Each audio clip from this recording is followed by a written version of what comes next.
کہ ایک جنگ کے موقع پر نبی پاک علیہ الصلوۃ والسلام نے ایک عورت کی لاش دیکھی تو حضور نے جلال فرمایا۔ فرمایا جب میں نے تمہیں کہا تھا کہ عورتوں پر ہاتھ نہیں اٹھانا تو کس نے قتل کیا؟ جلال فرمایا قیامت کے دن یہ بی بی جس آدمی کا بھی گریبان پکڑے گی میں اس کے ساتھ ہو کے اللہ کی بارگاہ میں مقدمہ لڑوں گا، اگرچہ وہ کافروں کی عورت تھی۔ آج تو مسلمان اقتدار کے لیے کاٹ رہے ہیں نا ایک دوسرے، اقتدار کی جنگ، دنیا میں جنگ لگی ہوئی ہے نا، شام سے لے کر عراق تک،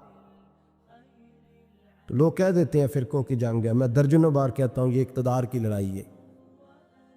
لوگ کسی نے کوئی مذہب کا روپ دھارا ہے، کوئی دھارا ہے، اصل جنگ اقتدار کی ہے۔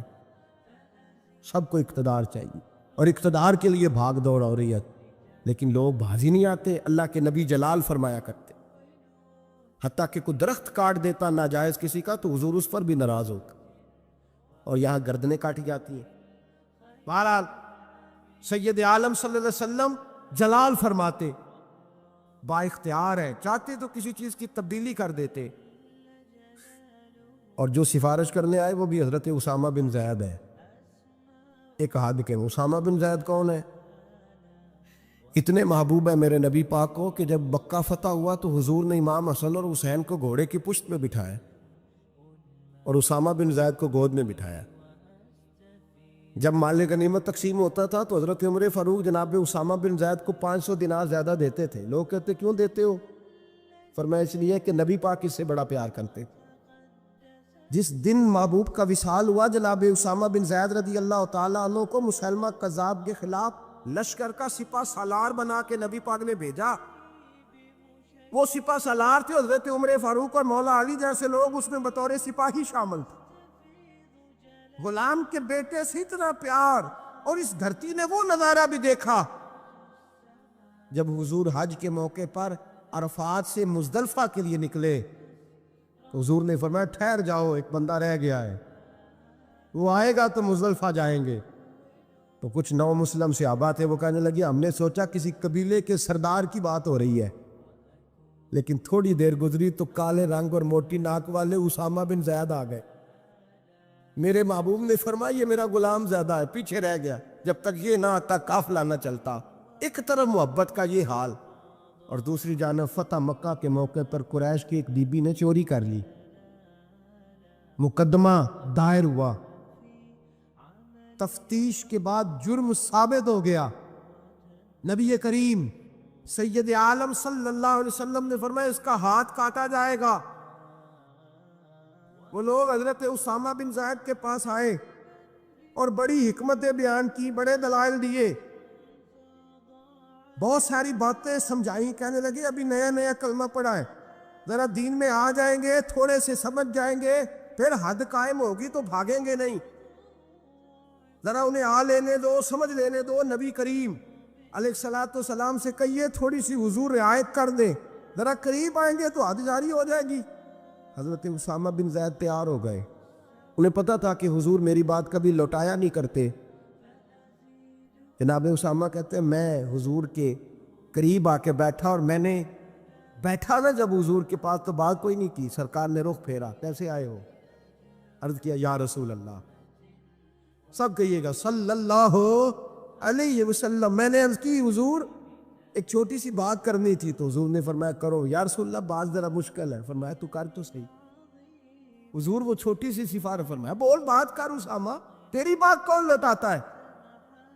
جناب اسامہ بن زید کہتے ہیں میں نے کہا حضور وہ قریش کی بی بی جس پر چوری ثابت ہو گئی ہے، اگر اسے تھوڑی رعایت مل جائے تو اس کا قافلہ نیا نیا آیا ہے، قبیلہ نیا نیا اسلام قبول کیا، حضور تھوڑی رعایت مل جائے تو چلو پختگی کے بعد جیسے آپ چاہیں گے۔ میرے محبوب نے رخ پھیرا تو جناب اسامہ بن زید کہتے ہیں میرا وجود تھر تھر کانپنے لگا، بس غضب سے ان کے خدا بچائے۔ فرماتے ہیں میں کانپنے لگا، نبی پاک نے فرمایا اسامہ مجھے تو بڑا پیارا ہے، بڑا عزیز ہے، پر میں رب کریم کی حدود کے معاملے میں کسی کی پرواہ نہیں کرتا۔ جہاں تلک حدود اللہ، یہ اللہ کی حدیں ہیں، اس معاملے میں میں کسی شخص کی رعایت نہیں کرتا۔ فرمایا تم سے پہلی قومیں تباہی اس لیے ہوئیں کہ غریب جرم کرتے تھے تو سزا ملتی تھی، امیر جرم کرتے تھے تو چھوڑ دیے جاتے تھے، اور میں خبردار، تم نے جرأت کیسے کی اس معاملے میں سفارش کرنے کی؟ اسامہ کہتے میں ہامتا کامتا لرزتا مسجد سے چلا گیا۔ صبح کی بات تھی، جمعے کا خطبہ شروع ہوا، مدینے والے محبوب منبر پہ بیٹھے، جناب اسامہ فرماتے ہیں میرا وجود تھر تھر کانپ رہا تھا۔ میرے محبوب کے جملے، حضور نے بات کہاں سے شروع کی؟ فرماتے ہیں ہم سب جانتے تھے کہ نبی پاک کو سب سے زیادہ محبت حضرت جناب سیدہ فاطمہ زہرا کے ساتھ ہے، سب سے زیادہ پیار ان سے کرتے۔ جتنی دفعہ جناب فاطمہ آتی کھڑے ہو کے استقبال ہوتا، اور فرمایا فاطمہ تو بضعۃ منی، یہ تو میرے وجود کا حصہ ہے، یہ تو میرے جگر کا ٹکڑا ہے۔ فرماتے ہیں نبی پاک علیہ السلام نے جملے کیا ارشاد فرمائے؟ فرمایا لوگوں کو کیا ہو گیا ہے، اللہ کی حد کے معاملے میں سفارش کرتے ہیں؟ فرمایا مجھے قسم ہے اللہ کی عزت کی، اگر میری بیٹی فاطمہ بھی چوری کرتی تو میں اس کا ہاتھ کاٹ ڈالتا، فاطمہ بنت محمد کو بھی صلاح ہوتی۔ بھیا لفظ کیا ہے؟ محبوب نے فرمایا میں اپنی محبت پر پیر رکھتا، محبت کچل ڈالتا، لیکن اللہ کے دین کو نافذ کرتا۔ میں فاطمہ کے ساتھ، بات کو سمجھ رہے ہیں آپ حضرات؟ میرا جملہ آپ نے سمجھا نہیں۔ فرمایا میں اپنی محبت کو کچل ڈالتا، اپنی محبت کو، بولیے، اپنی محبت کو گویا کچل ڈالتا، اور اللہ کے دین کو، میں دین کے معاملے میں کسی کی رعایت، یہاں تو پیر صاحب کہتے ہیں تبلیغ کی تو بگڑ جائیں گے، ان کو کہہ دیا دین پہ عمل کرو تو یہ آئیں گے نہیں۔ کہتے میں تینوں خواب ویکھی سی راتی تو مینوں نظر آیا سا، بابا فرید صاحب بھی تینوں یاد کر رہے سن میری خواب ہے۔ اس کو چڑھایا جاتا ہے، بڑھایا جاتا ہے، لیکن اس کو ڈانٹا نہیں جاتا شرعی معاملات میں۔ کہتے ہیں ہمارا خیال رکھتا ہے نا، اتنے کافی، دین کا رکھے چاہے نہ رکھے۔ میرے عزیز، میرے نبی کریم سید عالم صلی اللہ تعالی علیہ وآلہ وسلم نے حدود اللہ کے معاملے میں سخت حکم دیا۔ یہاں لوگ کہتے ہیں میرا پتر نہیں مانتا، وہ کہتا ہے ساری رات ناچ گانا کرنا ہے، مہندی منڈا نہیں مانتا۔ محبت دیکھنی ہے کہ دین دیکھنا ہے؟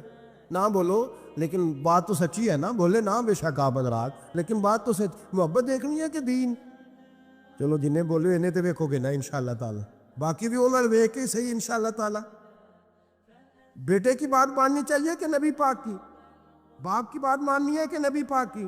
بھائی کی بات ماننی ہے کہ نبی پاک کی؟ کہتے ہیں جی وہ فلاں نہیں مانتا، کیا مطلب ہے تیرا؟ میرے نبی کریم سید عالم صلی اللہ علیہ وسلم نے فرمایا اسامہ تجھ سے تو بڑا پیار ہے نا، لیکن فاطمہ سے مجھے سب سے زیادہ پیار ہے۔ اگر فاطمہ بنت محمد بھی چوری کرتی تو میں پیار نہ دیکھتا، میں رب کا دین دیکھتا، میں حدود اللہ نافذ کرتا، حدود اللہ۔ نبی پاک سید عالم صلی اللہ علیہ وسلم کو جلال آتا تھا جب کوئی اللہ کی حد توڑتا تھا۔ نبی رحمت علیہ اصل بات کیا تھی؟ بڑی محنت سے حضور نے دین سجائے، بڑی محنت سے۔ ہم لوگ کہتے ہیں نا میرا خون پسینہ شامل ہے، اور میرے بھائی اس دین کی بنیادوں میں میرے رسول کا خون پسینہ شامل ہے۔ صحابہ کہتے ہیں جب مسجد نبوی بنائی تو حضور جب اینٹیں اٹھاتے تھے تو پسینہ بہہ کے اینٹوں پہ گرتا تھا، اسی لیے تو آج تک وہاں سے خوشبو آتی ہے، اس لیے تو آج تک وہاں سے خوشبو آتی ہے۔ حضور کا پسینہ گرتا تھا، اور احد میں میرے رسول پاک نے جو اپنے خون کو اپنے ہاتھوں پہ رکھ لیا اور کہا اے اللہ تو دیکھ رہا ہے نا، یہ مجھے جانتے نہیں، انہیں ہدایت کا نور عطا فرما دے۔ اور میرے بھائی خون پسینہ حضور نے دین سینچا سوارا، اپنی اولاد کی قربانی دی۔ جس مکان کو تو نے اپنے ہاتھ سے ٹائلیں لگائی ہو، تیرا اپنا بیٹا بھی وہ ٹائل توڑ دے تو تھپڑ مارتا ہے، وہ تجھے پتہ نہیں میں نے پردیس کاٹ کاٹ کے بنایا ہے اور تو توڑ رہا ہے؟ معمولی سمجھتے ہو دین کی دھجیاں بکھیرنا؟ جب تو دین کی نافرمانی کرتا ہے تو مدینے والے رسول کا دل دکھ جاتا ہے۔ گویا حضور فرماتے کیا کر رہے ہو؟ میں نے بڑی مشقت سے تمہیں دین دیا ہے، میں نے خون پسینہ لگا کے تم تک پہنچایا تھا، تم نے ایک رات میں اڑا کے رکھ دیا، تم نے چند منٹوں میں تباہی لگا دی سارے دین کی، ساری شریعت کی دھجیاں بکھیر دی۔ ہم یہ ڈرے ڈرے سہمے سہمے پریشان فیصلہ کرنے کی طاقت نہیں، مجھے چلنا چاہیے کہ نہیں، اٹھنا چاہیے کہ نہیں، کرنا چاہیے، اٹھ باندھ کمر کیوں ڈرتا ہے؟ پھر دیکھ خدا کیا کرتا ہے۔ حضرت عبداللہ ابن عباس فرماتے ہیں میرے نبی پاک علیہ السلام نے میری تربیت فرمائی. یہ نوجوان دوست میری بات لکھ لیں، پریشان لوگ میری بات لکھ لیں، جن کے پاس قوت فیصلہ نہیں وہ اس بات کو لکھ لے. حضرت عبداللہ ابن عباس فرماتے ہیں میرے نبی پاک علیہ السلام نے مجھ سے فرمایا تھا عبداللہ سن، اگر ساری دنیا مل کے تیرا کوئی نفع کرنا چاہے کر نہیں سکتی جب تک میرے رب کی رضا نہ ہو. اور فرمایا ساری دنیا مل کے تیرا کچھ بگاڑنا چاہے تو عبداللہ بگاڑ نہیں سکتی جب تک رب کریم کی حکمت کا تقاضا نہ ہو. لوگوں سے ڈرنا، لوگوں کی طرف دیکھنا، ماحول دیکھ کے اپنے راہ کا تعین کرنا، ہر بندے کے خیالات کے مطابق ڈلنے کی کوشش کرنا، فلانا نہ ناراض ہو جائے، فلانا نہ ناراض ہو جائے، وہ جس نے ہونا ہو جائے، بس رب رسول ناراض نہ ہو. اپنی زندگی میں اپنے مالک کو مولا جان کے بل اللہ مولاکم، اللہ تمہارا مولا ہے، وَهُوَ خَيْرُ النَّاصِرِينَ، وہ بہترین مددگار ہے. توجہ جب بھی کریں رب کی جانب کریں. اپنے دل کا قبلہ درست رکھیں، سوچوں کے زاویے سیدھے رکھیں. میرے بھائی، مالک جب بندوبست کر دے نا، جب مالک بندوبست کرتے پھر ایسا بندوبست کرتا ہے کہ لوگوں کے پاس نا چارہ نہیں رہتا. حضرت مریم رضی اللہ تعالی عنہا پاک باز تھی، مسجد میں رہی تھی، پر مالک کی حکمت کے تقاضے بڑے عجیب ہیں نا. پھر جناب مریم کو اللہ تعالیٰ نے بغیر شوہر کی اولاد عطا کر دی. یہ بات ہی ایسی تھی، وہ کسی نے کہا تھا کہ مخلوق تو فنکار ہے اس درجہ کے پل بھر میں سنگے در کعبہ سے بھی اصنام تراشے، تم کون ہو کیا چیز ہے داغ کبابی. لوگوں نے تو مریم پہ بھی الزام تراشے. تو لوگوں نے کہا کدھر سے لے آئی بچہ، تیرا باپ تو ایسا نہیں تھا، کہاں سے لے آئی؟ اللہ کرے میں آپ کو سمجھا سکوں، ذرا اپنے آپ کو وہاں کھڑا کریں کہ ایک پاک باز عورت، پاک باپ کی بیٹی، طیب ماں کی بیٹی، اور اللہ کے گھر میں پرورش پانے والی خاتون، ایک وہ وقت اور ایک یہ وقت کہ اس عورت کو کٹہرے میں کھڑا کر کے پوچھا جا رہا ہے کہ معاذ اللہ تیری گود میں بچہ جائز نہیں ہے، کہاں سے لائی ہے؟ اب خود سے صفائیاں بندہ کتنی کو دے، کتنی کو وضاحتیں کرے. اور میں نے تو اپنی زندگی میں دیکھا ہے زیادہ وضاحت دینے والے کو بھی لوگ جھوٹا سمجھنے لگ جاتے ہیں. زیادہ وضاحت دینے پر بھی لوگ کمزوری کا اظہار سمجھتے ہیں کہ کمزور پڑ گیا. آپ صلح کی کوشش کرتے ہیں، سامنے والا بزدل سمجھ لیتا ہے. زیادہ وضاحتیں بھی کمزور کر دیتی ہیں. اب حضرت مریم کو کٹہرے میں کھڑا کر کے کہا بچہ کس کا ہے؟ تو پھر خدا بندوبست جب کرے، اللہ جب مددگار ہوئے، تو پھر حضرت مریم کی گواہی درختوں سے نہیں دلوائی، اس نے پتوں سے نہیں دلوائی، پھر فرشتے نہیں بھیجے. حضرت مریم کہنے لگی مجھ سے نہ پوچھو، وہ جو پنگوڑے میں ہے اسی سے پوچھ لو،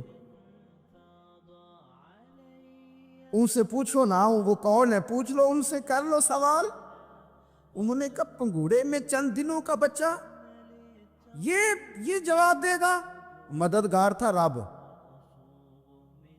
ان کی برات کا اعلان کرنا تھا مالک نے، اور جب مالک اعلان کر دے، جب مالک تیری صفائی دینا چاہے، جب مالک تجھے دنیا کے سامنے نکھارنا چاہے، تو پنگوڑے میں لیتے حضرت عیسیٰ بول کے کہنے لگے انی عبد اللہ آتانی الکتاب، فرمایا میں اللہ کا بندہ ہوں، رب نے مجھے کتاب عطا کر کے نبی بنا کے دنیا میں بھیجا ہے. میں اللہ کا بندہ ہوں، کتاب لے کے آیا ہوں، نبی بن کے آیا ہوں. پھر پنگوڑے سے اعلان ہو گیا، پھر بچہ بول پڑا. اور یہ ایک دفعہ نہیں بات ہوئی، یہ بنی اسرائیل میں ایک جریج نام کے شخص بھی تھے جو نماز پڑھ رہے تھے. بعض نے لکھا ہے نفل نماز تھی، اماں نے پکارا تو آئے نہیں، تو ماں کے منہ سے نکل گیا تو اتنی دیر تک مرے گا نہیں جب تک کسی بے حیا عورت کا منہ نہ دیکھ لے. تو وہ عبادت گزار تھے، لیکن لوگوں نے ان کی عبادت، ریاضت، پرہیزگاری کو نہیں دیکھا. بس ایک عورت کو بھیج کے الزام لگوا دیا. وہ عورت آیا جایا کرتی تھی، اب آ جاتی ہیں عورتیں. مسئلہ پوچھنے کی نیت سے بھی آ جاتی ہیں، ماحول میں کچھ جگہ ایسی بھی ہیں جہاں عورتیں دم کرانے کے بہانے آ جاتی ہیں۔ وہ خاتون آتی جاتی تھی اس خانقاہ پہ، آستانے پہ، یہ بخاری میں موجود ہے، پر اس نے کہا میری گود میں جو بچہ ہے یہ انہی کا ہے۔ مجھے بتائیں کیسے بندہ وضاحت دے؟ حالات خراب ہو گئے، لوگ کٹیا جلانے لگے، ماحول اور طرح کا بن گیا۔ میرے نبی پاک علیہ الصلوۃ والسلام فرماتے ہیں پھر اس رب کے بندے نے کہا مالک تو کریم ہے، تیری مشیت کا تقاضا آیا جو میری ماں نے جملے بولے تھے، پر اب میں وضاحت دینے کے قابل نہیں رہا، اب تو ہی کرم کرے گا تو دروازہ کھلے گا۔ تو وہ چند دنوں کا بچہ پنگوڑے میں بول کے کہنے لگا میں اس درویش کا نہیں، میں تو فلانے چرواہے کا بچہ ہوں، وہ جو بکریاں چراتا ہے۔ رب کی مدد کو پکاریں، اپنے ساتھ اپنے مالک کی مدد کو شامل کریں، تھوڑے رزق پر بھی گزارا اچھا ہونے لگ جائے گا۔ سارے لوگ آپ کو گرانے کی تدبیریں کر رہے ہوں گے اور مالک آپ کو عزتیں عطا فرما دے گا، اس کی بارگاہ سے حکمت کا تقاضا اور ہو جائے گا۔ ہم نے ساری زندگی لوگوں کو راضی کرنے میں گزار دی، ساری زندگی بڑھاپا آ گیا بچوں کو پالتے، اور بچوں نے آخری عمر میں کہہ دیا ابا اگر کوئی ڈھب کا کام کر لیتے تو آج ہمارے دن بھی پھر نہ جاتے۔ ساری زندگی گزارتی بہن بھائیوں کو راضی کرنے میں، ساری زندگی گزار دی ذمہ داریاں اٹھانے میں، ان کو 99 دفعہ دیا، ایک دفعہ نہیں دیا تو انہوں نے کہہ دیا تو نے تو کبھی دیا ہی نہیں، تو تھا ہی نہیں۔ ساری زندگی محلے داروں علاقے والوں کو راضی کرنے میں گزار دی، اور میں نے ایسے لوگ بھی دیکھے دین کے لیے وقت گزارا، لیکن جب بڑھاپے میں دانت کام نہ کرتے تھے تو وقت کے مفتیوں کو بھی مسجدوں کی کمیٹیوں نے کہہ دیا اب آپ کی سمجھ نہیں آتی، ہم نے خطیب کو یور رکھنا ہے۔ میں کہتا ہوں کہ جتنے درد سے آپ امیر کو اپنی کہانی سناتے ہیں نا، اور جس طرح آپ کے آنسو بات کرنے سے پہلے گر جاتے ہیں کہ غریب ہیں، بچیاں ہیں، کاروبار نہیں، او میرے سنگیو، اس سے آدھے آنسو اپنے رب کی بارگاہ میں بکھیرو، اس کے حضور عرض گزار ہو جاؤ، اس سے طلب کرو۔ ایک وقت انسان پر زندگی میں ایسا آتا ہے کہ اسے یوں محسوس ہوتا ہے کہ میرا سایہ بھی ذرا سا پیچھے ہٹ گیا ہے، اسے یوں لگتا ہے کہ میں کسی سہارے پہ ہاتھ ڈالتا ہوں تو وہ بھاگ جاتا ہے مجھ سے، لیکن مالک کی بارگاہ ایسی عظیم بارگاہ ہے، رب رسول کے آستانے اتنے بڑے ہیں کہ آپ جب وہاں کشکول طلب دراز کرتے ہیں تو جھولی پھیلانے میں دیر لگتی ہے، ان کو بھرنے میں تو کوئی دیر نہیں لگتی۔ ہم نے اپنا سوچ کا قبلہ ہی دنیا کو بنا لیا۔ یہ جو اللہ والوں کی مدد ہے یہ تو اللہ ہی کی مدد ہے، لیکن یہ جو سیٹھوں کی طرف توجہ کرنا، نوابوں کی طرف توجہ کرنا، دنیا داروں کی طرف توجہ کرنا، اور اپنا مزاج اس طرح کا بنا لینا، یارو گردن کو جھکا دیتا ہے خیرات کا پتھر، جہاں میں مانگنے والوں کے سر کبھی اونچے نہیں ہوتے۔ اور اقبال کہتے ہیں غیرت ہے بڑی چیز جہانے تگ و دو میں، پہناتی ہے یہ فقر کو تاج سردارا۔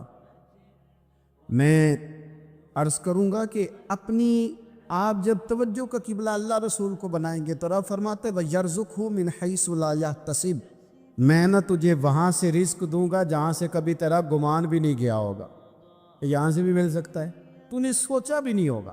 بخاری شریف میں حدیث ہے، حضرت جابر ابن عبداللہ فرماتے ہیں نبی پاک صلی اللہ علیہ وسلم نے 300 لوگوں کا ایک لشکر روانہ کیا کسی مہم کے لیے، کسی جہاد کے لیے۔ حضرت ابو عبیدہ بن جراح رضی اللہ تعالیٰ عنہ امیر لشکر تھے۔ فرماتے غربت اتنی زیادہ تھی، بھوک اتنی زیادہ تھی کہ ایک ایک کھجور دن میں ایک وقت کھانے کو ملتی تھی، اور کچھ دن ایسے آئے کہ اب کھجور بھی نہیں مل رہی۔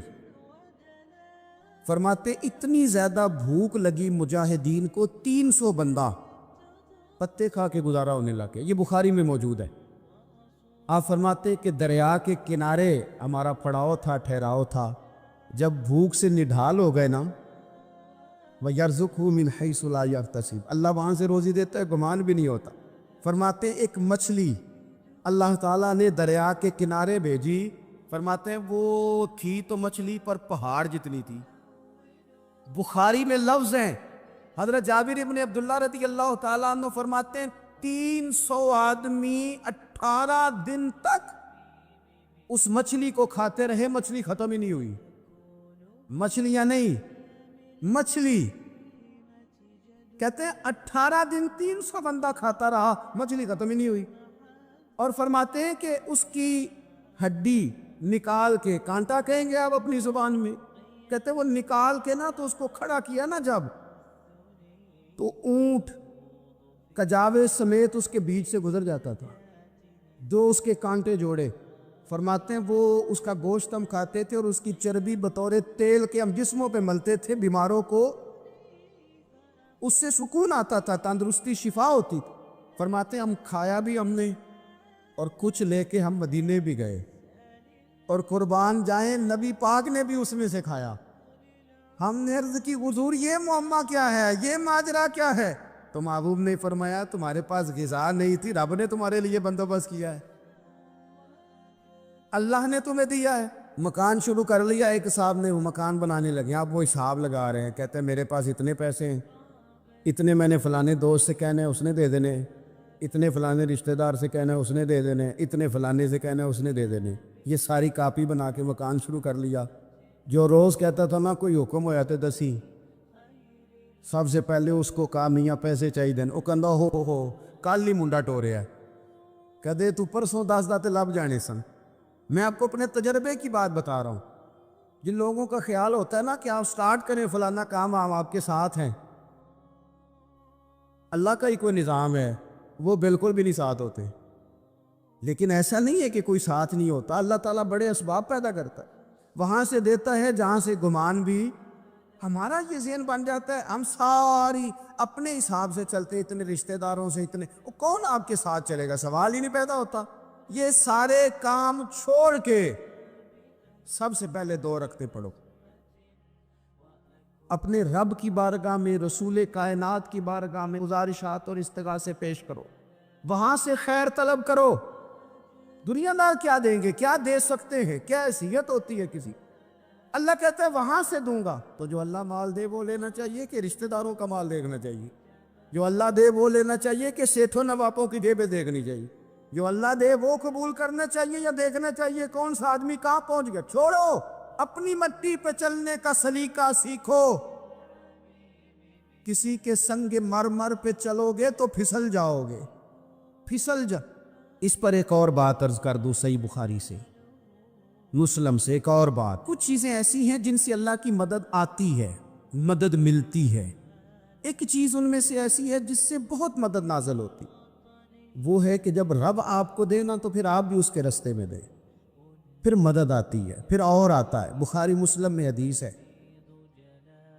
یہ زیادہ ہی توجہ طلب عمر ہے، اس پر آپ غور کریں گے.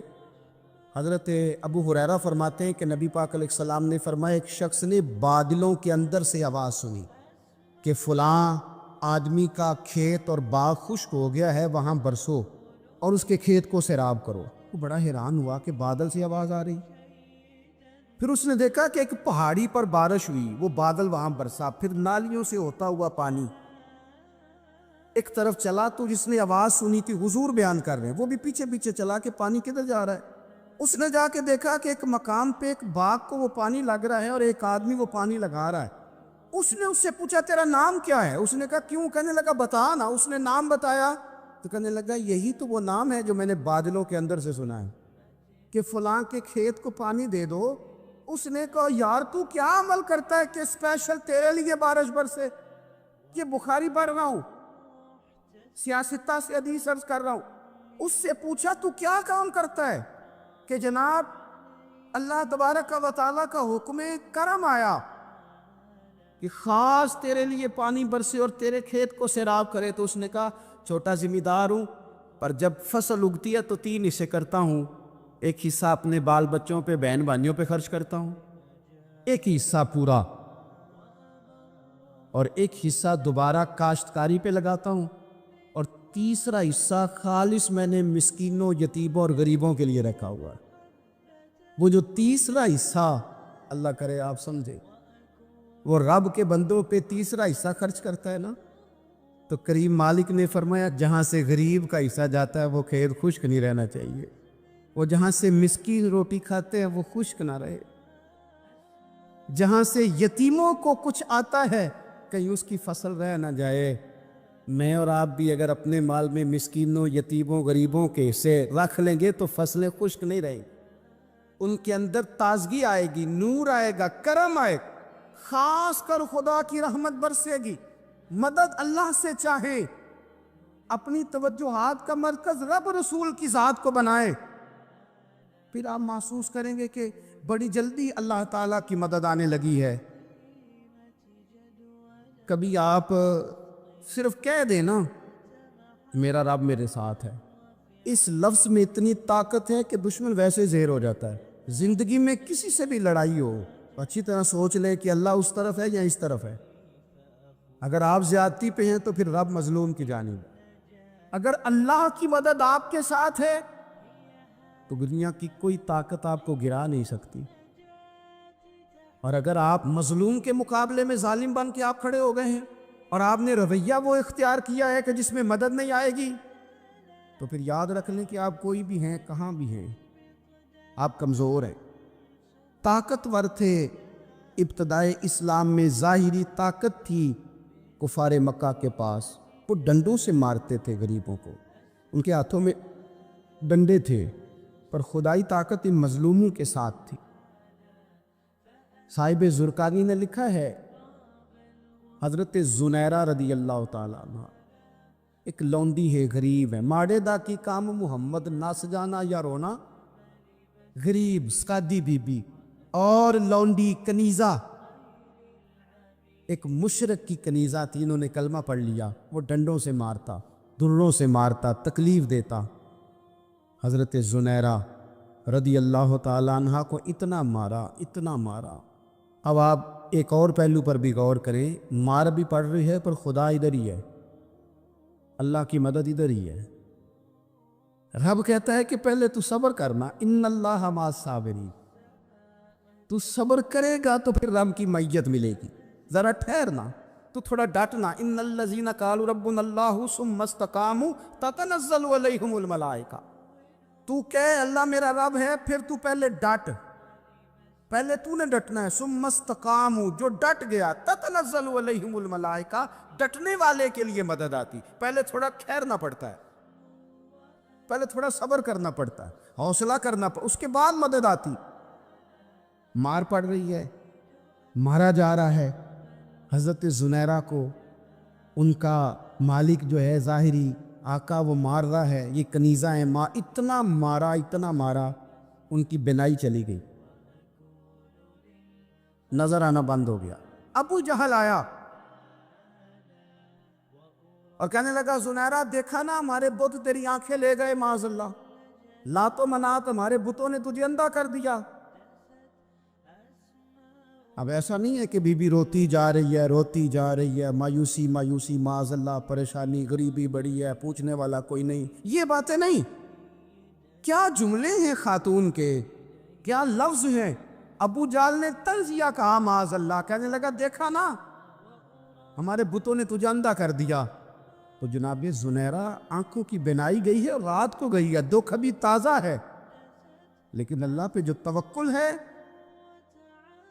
اپنے مالک سے جو رشتہ ہے وہ اتنا مضبوط ہے، اتنا طاقتور ہے، اس میں اتنی گہرائی ہے کہ حضرت زنیرہ بول کے نا اتنی قوت سے بولی، اتنی طاقت سے بولی کہ پورے کفر پر لرزہ طاری ہو گیا۔ فرمانے لگی تمہارے بتوں کی کیا اوقات ہے کہ وہ میری بینائی لے جائیں، یہ میری رب کی حکمت کا تقاضا ہے۔ جب تک اس نے چاہا زنیرہ دیکھتی رہی، اور جب اس نے چاہا زنیرہ کی آنکھوں کی بینائی چلی گئی، اور اگر وہ چاہے گا نا تو بینائی واپس بھی کر دے گا۔ اگر ہو ذوق یقین پیدا تو کٹ جاتی ہیں زنجیریں، اگر وہ چاہے گا تو بینائی آ بھی جائے گی۔ حضرت زنیرہ نے رات کو یہ لفظ کہے، ابو جال اور سارے کفار ڈر کے سن کے چلے گئے، آپ اطمینان سے آ کے بستر پہ سوئی، جب سویرے اٹھی تو اللہ نے آنکھوں کی روشنی واپس کر دی تھی، آنکھوں کی. اب چھڑی پکڑی ہے، بازاروں میں گھومتی ہے، کہتے ہیں بلاؤ کدھر ہے تمہارے لات و منات، دیکھو میرے رب نے روشنی واپس کر دی.